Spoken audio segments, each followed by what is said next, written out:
አስተርእዮ ማርያም እያልን ጥር 21 ቀን የእመቤታችን የቅድስት ድንግል ማርያምን በዓለ ዕረፍቷን እናከብራለን።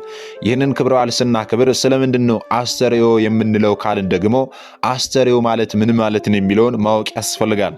አስተርእዮ ማለት መታየት መገለጥ ማለት ነው። ቃሉ አስተራየ ታየ ተገለጠ ከሚለው የግዕዝ ቃል የተገኘ ነው።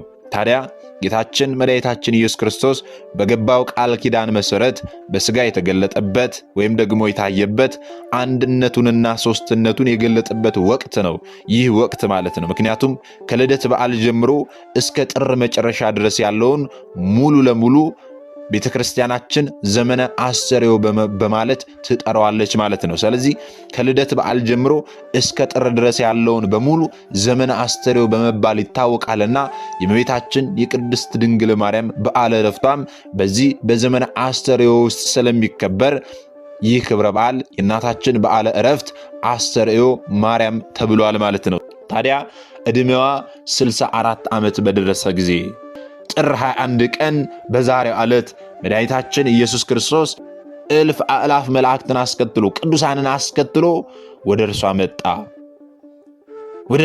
አስተውሉ እግዚአብሔር ቤተሰቦች። እናቴ ሆይ አላት፣ ከዚህ ዓለም ድካም ላሳርፍሽ መጣሁ አላት። በዚህ ጊዜ እመቤታችን ቅድስት ድንግል ማርያም ልጄ ሰማይና ምድር የማይወስኑ 9 ወር ከ5 ቀን በማኅፀን ተሸክሜ በድንግልና ወልጄ እሞታለሁን ስትል ጠየቀችው።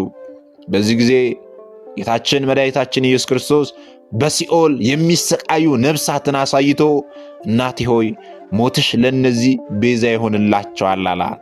በዚህ ጊዜ እነዚህን ነፍሳት እነዚህ በሲኦል የሚሰቃዩት ነፍሳትን ከማርክልኝማ ይሁንልኝ ብላ ደስ ብሏት በሐሴት ሞታን ተቀበለችው።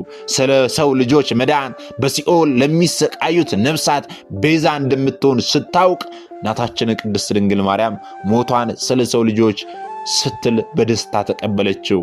መብርሃን ለፍጡር ከዚያ በፊት ባልተደረገ ለዘላለም ለማንም በማይደረግ ሞገስ ክብርና ተአምራት በዛሬው ዕለት አርፋለች። ሞቷ ለብዙዎች አስደንቋል። አስተውሉ፣ ለብዙዎች አስደንቋል። ስለዚህ እመቤታችን ቅድስት ድንግል ማርያም በዛሬው ዕለት ያረፈችበት ዕለት ስለሆነ ነው የምናከብረው።